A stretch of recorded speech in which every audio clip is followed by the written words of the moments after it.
We are never getting another Barbenheimer. And yes, I am aware of how pessimistic that sounds, but that's the truth. Never again will we get two wildly different movies opening on the same day and the audience, not the studios, deciding to turn that coincidence into a cultural moment. They made a meme, then a plan, then a pilgrimage. It was volunteer chaos, and it was beautiful. Ephemeral at its core, but beautiful. And I've been wondering, spending countless nights awake, traveling deeper into the hollow depths of the beast, pondering the question no one dares to ask. Was Barbenheimer the last firework? A flash of light big enough to remind us what theaters can be when everything lines up?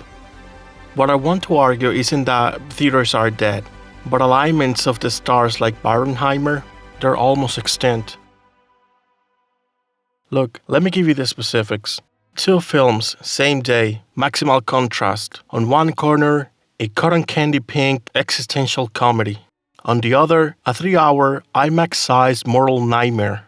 That clash of tone was the engine, the same day release was the spark, and crucially, the energy didn't come from a Studio Cross promo. It bubbled up from us. We made the joke, the double feature itinerary, and the dress code. And then the timing kicked in.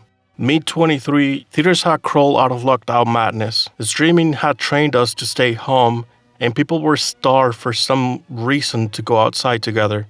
We got the excuse and the custom. It wasn't just 2 tickets, it was a bit. You left one screening buzzing, then walked straight into another vibe just to see if your brain could handle the tonal whiplash. That contrast became the ritual. And beneath the fun, there was a flex. Theaters can still create a mass synchronous experience. One day, one weekend, one timeline. So why will it never happen again? Because you cannot reverse engineer spontaneity. The second a studio tries to plant a meme, it stops being a meme and turns into a sales pitch. And you might be wondering just what the hell I'm talking about. When did studios try to recreate Barbenheimer? Fear not, random citizen. I present to you attempt number 1, 2024, Wicked vs. Gladiator 2. Universal moved Wicked to November 22, 2024. Ridley Scott's Gladiator 2 was already parked there. The contrast is textbook. Candy color Broadway mega musical versus blood and sand historical epic. Same day, opposite vibes. The media christened it Click It. And even Paul Mescal hopped onto the mic to say, basically, do the double feature. That's a legit setup, so why didn't it blow up, might you ask? Because it felt manufactured, not maliciously. Nobody stapled the campaign together, but the discourse arrived pre-packaged. Headlines declared it the next Barbenheimer before audiences had the chance to make the joke themselves. And audiences shrugged and saw whichever one they wanted to see already. 2 hits, sure. 1 vibe, nope. Now, let me introduce you to attempt number 2. Oh, they didn't even try again. Yes, I forgot. Studios are notoriously mindful of audience feedback. Of course they didn't try again. They understood the real oxygen of Barbenheimer was audience ownership. They realized that Barbenheimer was a traffic accident they happened to monetize. Once. Huh? What do you mean they tried but backed down in the end? Wicked? Again? Zootopia?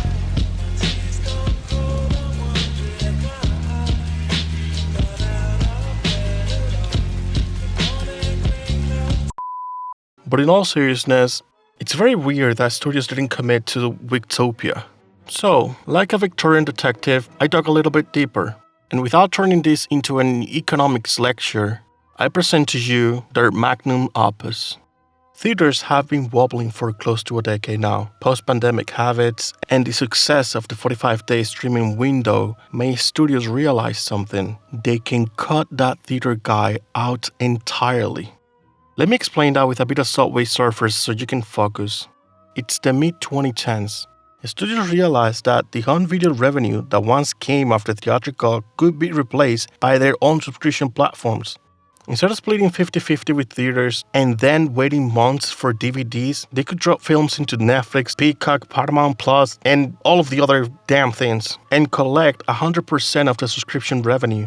Netflix especially proved you could fund entire blockbusters without a single ticket sold. Now flash forward to 2010. Studios tasted the forbidden fruit, skipping theaters entirely. Disney shoved Mulan onto Disney Plus for a $30 premium access fee. Warner Bros. Dropped its entire 2021 slate onto HBO Max. Dune, Matrix Resurrection, Wonder Woman 1984, day and date. For studios, this was a revelation. They realized we can pocket everything. No theater cut, no delay, total control. But then the virus got under control. When theaters reopened, box offices for huge titles, Spider-Man No Way Home, Barbie, Oppenheimer, proved audiences still want theaters, but the middle collapsed. Studios realized they'd rather feed streaming with mid-budget content because no marketing spend on billboards or trailers, no 90-day theatrical window to manage, no revenue sharing with AMC, Regal, or Cinemark. So now, the theater slate is all tentpoles and horror. Only genres reliably pulling crowds. Everything else goes straight to streaming. So now, theaters face the void. Studios aren't just tempted, they're planning for a world without theaters. They want to vertically integrate, own production, distribution, and exhibition all in one. And theaters break that model. Streaming services dangle metrics and upfront payouts that look cleaner than messy splits with theaters, which leaves exhibitors clinging to expensive snacks, loyalty passes, and Taylor Swift concerts to keep the doors open. So yeah, if you're wondering why your popcorn costs so much, it's because of studios, and maybe a bit of greed from theaters as well. So, for the first time, studios want theaters to die because they see a bigger profit pie without them. Theaters used to be the engine, now they're ballast. But hey, studios aren't villains for wanting to cut theaters out. I know they're super evil and greedy to no end, but it is, after all, a business. On our side, we've changed too. We optimize for comfort, for cost, for time. To drag us off the couch, a new release needs to feel either spectacular, must see on a giant screen, or social, must share with other people right now. So they adapted. You get fed what you ask for. The relationship between studios, theaters, and audiences is a feedback loop.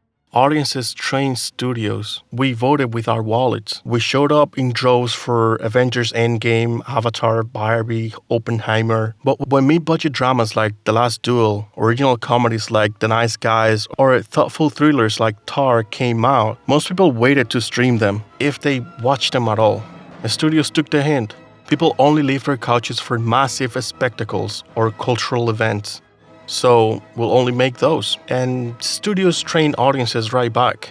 Once they stop putting mid-size, diverse movies in theaters, audiences stop expecting them there. Going to the movies became about the must-see big thing, not just a casual night out.